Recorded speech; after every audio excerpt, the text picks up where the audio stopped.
The Lord is my shepherd, I shall not be in want.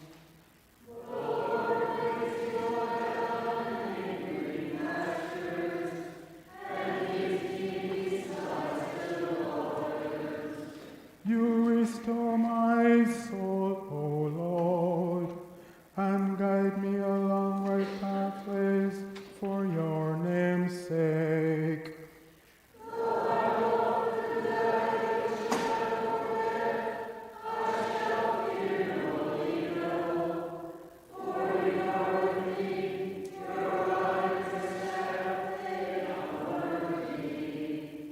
You prepare a table before me in the presence of my enemies. You anoint my head with oil, and my cup is running over.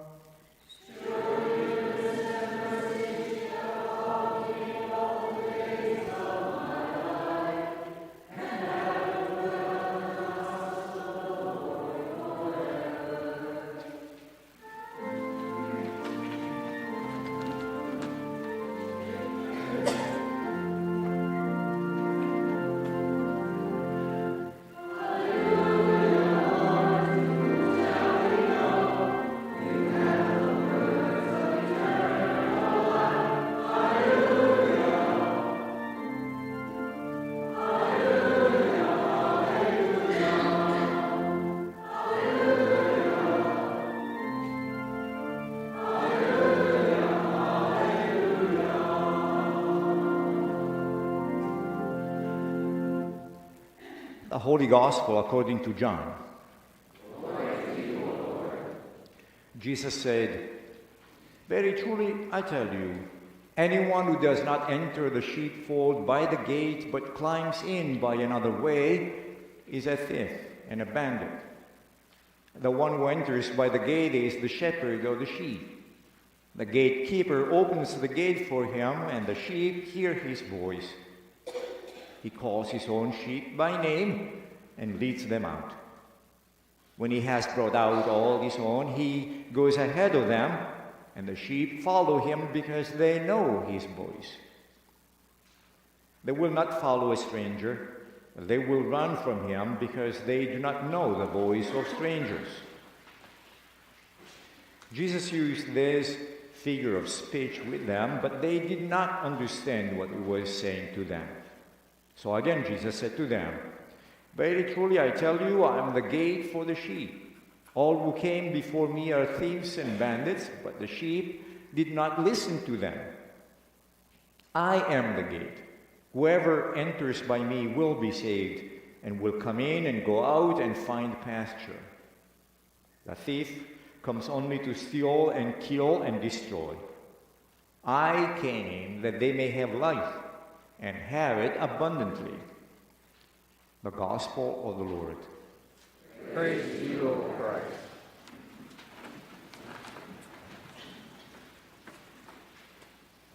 As I mentioned earlier, the sermon is going to be spoken with several voices. Several people will participate. And you have figured out already what the animals are, the sheep of the story. The passage of today's gospel reflects on the goodness and dedication of the shepherd who comes for his sheep and brings them out to green pastures where they can be nurtured. It also reports the docility and trust of the sheep who know the shepherd's voice and follow him. It's a bucolic image, an image of perfection which we have, an ideal relationship between the shepherd and the sheep. However, John reports that the disciples did not understand him. They could not figure out what Jesus was talking about, so Jesus doubles down. He explains some more. And we are today's Jesus sheep. And way too often we assume to understand what he's talking about. We imagine ourselves as trusting sheep who happily follow after the calling Lord. But in a way, I'd like to help us imagine what goes on in a sheep's mind as we follow in Jesus' footsteps, as he calls us out of the fold. If we look at our behavior and imagine ourselves to be the Lord's sheep, we could almost translate that bleeding into something like this. Sheep 1. Come on, fellows. He wants to take us out to graze. Oh no, not again. I refuse. Tell it like it is, friend. I like it where I am. Besides, my favorite TV show is about to start. Why are we going out again? Didn't we do this just yesterday? We like it here. We feel protected, comfortable, and secure. It's like our little bubble. People are not like us out there. Besides, there surely are wolves and thieves and bandits. Most definitely bandits. So true. And I'm not sure I want to follow him after all. Yes, I recognize his voice, but does he really know where he's going? Is it really good for us to go after him? I don't have the energy. Just leave me here. Come on, friends. We need to go out and graze if we want to fill our belly, grow and multiply. Yeah, but he takes us to different pastures all the time. Why so much change? I'm so confused. I know, right? What's all this roaming around anyhow? Can't we go to the usual spot? At least we won't need to learn a new path every time. Folks, if we went to the same place all the time, soon there wouldn't be enough grass to feed on. Oh, come on. Let's get this over with. Let's go. Excuse me, Mustafa. I know we graze together and all, but you are not of the same fold. You can't go with us. And you, Johnny, don't wander off like last time. Stick with the group. I don't want to stay in one spot until the shepherd finds you. Yeah, how boring would that be? Yeah, and I don't want to miss another episode of House of Cards. Fellows, you made it sound harder than it really is. Have you already forgotten how satisfied we feel every time we follow the shepherd and get our belly full of delicious grass? He's always gone out of his way to make sure we had what we needed.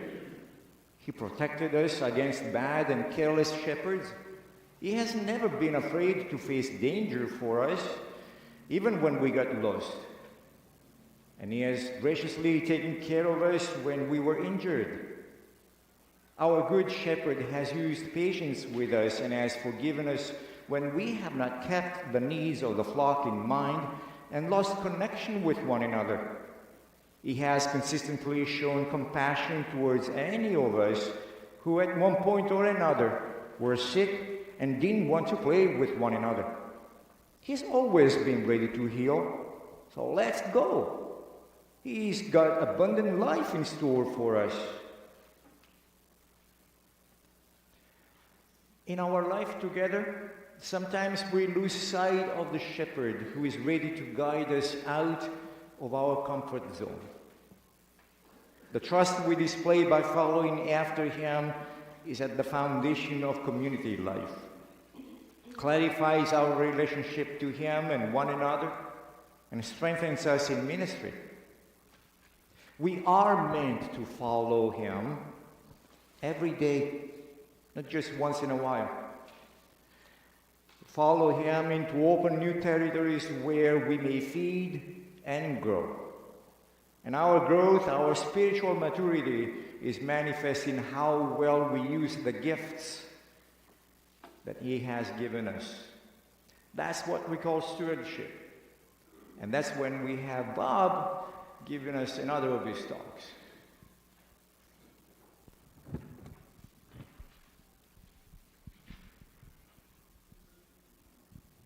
Thank you, Pastor.